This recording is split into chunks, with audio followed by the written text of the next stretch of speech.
প্রিয় দর্শক, ছাদের চেয়ে ঢালাইয়ের জন্য রড বিছানোর যে সঠিক নিয়ম খুবই গুরুত্বপূর্ণ, কারণ একটি ছাদের শক্তি এবং স্থায়িত্ব নিশ্চিত করে এই রড বিছানোর মাধ্যমে। তো কি হচ্ছে নিয়ম, কিভাবে রড বিছাই এবং তার হচ্ছে সতর্কতা সহ সব কিছু হচ্ছে বিস্তারিত জানবো এই ভিডিওর মাধ্যমে। তো ভিডিওটা পুরোপুরি আশা করি পুরোপুরি আপনারা দেখবেন। তো প্রথমে আপনাদেরকে যেটা করতে হবে অবশ্যই হচ্ছে ডিজাইনের সাথে হচ্ছে মিল রেখে হচ্ছে রডের বিছাতে হবে। ছাদ ঢালার আগে ইঞ্জিনিয়ার বা হচ্ছে স্থাপিত নকশা অনুযায়ী হচ্ছে রডের সাইজ, পরিমাপ এবং বিন্যাস নিশ্চিত করতে হবে। সাধারণত হচ্ছে রডের ব্যাস ডায়ামিটার 8 মিলিমিটার, 10 মিলিমিটার, 12 মিলিমিটার বা এর বেশি হতে পারে, যা নকশার উপর নির্ভর করবে। অবশ্যই আপনাকে নকশা ড্রয়িং ডিজাইন হচ্ছে ফলো করতে হবে। রডের বিন্যাস, মেইন বার প্রধান রড যা হচ্ছে ছাদের হচ্ছে লোড ধারণ করে, এটি সাধারণত ছোট স্প্যানের দিক বরাবর বিছাতে হয়।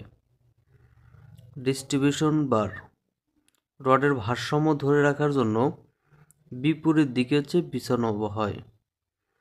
মেইন এবং ডিস্ট্রিবিউটর বার হচ্ছে সাধারণত 6 ইঞ্চি, 150 মিলিমিটার থেকে 8 ইঞ্চি, 200 মিলিমিটার ফাঁকে ফাঁকে হচ্ছে বিছানো হয়।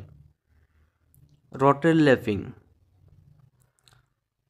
দুই রড জোড়া লাগানোর সময় ল্যাপিং হচ্ছে অংশ নকশার নির্দেশনা অনুযায়ী হতে পারে। সাধারণত ল্যাপিং দৈর্ঘ্য রডের হচ্ছে ব্যাসের হচ্ছে 50 গুণ হয়।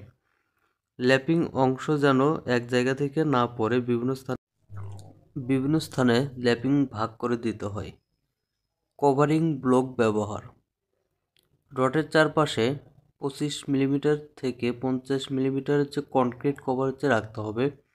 এটি নিশ্চিত করতে কভারিং হচ্ছে ব্লক ব্যবহার করুন।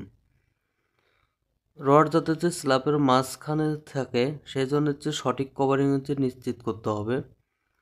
হুক এবং হচ্ছে বেন্ড, রডের শেষ প্রান্তে 90 ডিগ্রি বা হচ্ছে 135 ডিগ্রি অ্যাঙ্গেলের হুক রাখতে হবে, যাতে এটি আটকাতে পারে আর কি। কলাম এবং বিমের সাথে রডের হচ্ছে সঠিক সংযোগ নিশ্চিত করতে হবে।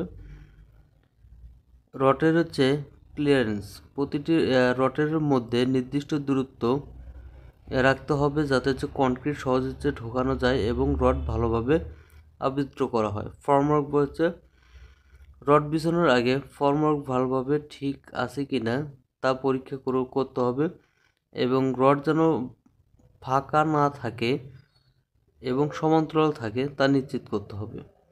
তড়িৎ এবং পাইপের জন্য হচ্ছে খালি জায়গা, যদি ছাদের মধ্যে তড়িৎ লাইন বা পাইপ হচ্ছে রাখতে হয় তবে রড বিছানোর সময় সেই জায়গা খালি রাখতে হবে।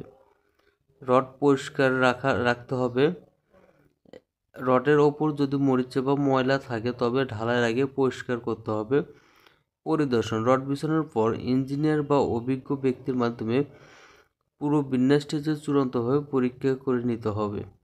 এবং এই আমি যে কথাগুলো বললাম এতক্ষণ, তো এই নিয়মগুলো মেনে যদি আপনারা রড বিছানো হয় তাহলে আপনার ছাদের ঢালাই মজবুত এবং স্থায়িত্ব হবে বলে আমি আশা করি। এবং এটি হচ্ছে একজন হচ্ছে দক্ষ ইঞ্জিনিয়ার দ্বারা পুরোপুরি করতে হবেন এবং ড্রয়িং অনুযায়ী হচ্ছে আপনারা ড্রয়িং ডিজাইন অনুযায়ী হচ্ছে আপনারা রড বিছাবেন এবং কাজের ক্ষেত্রে হয়তো কম বেশি একটু হতে পারে। ধন্যবাদ সবাইকে।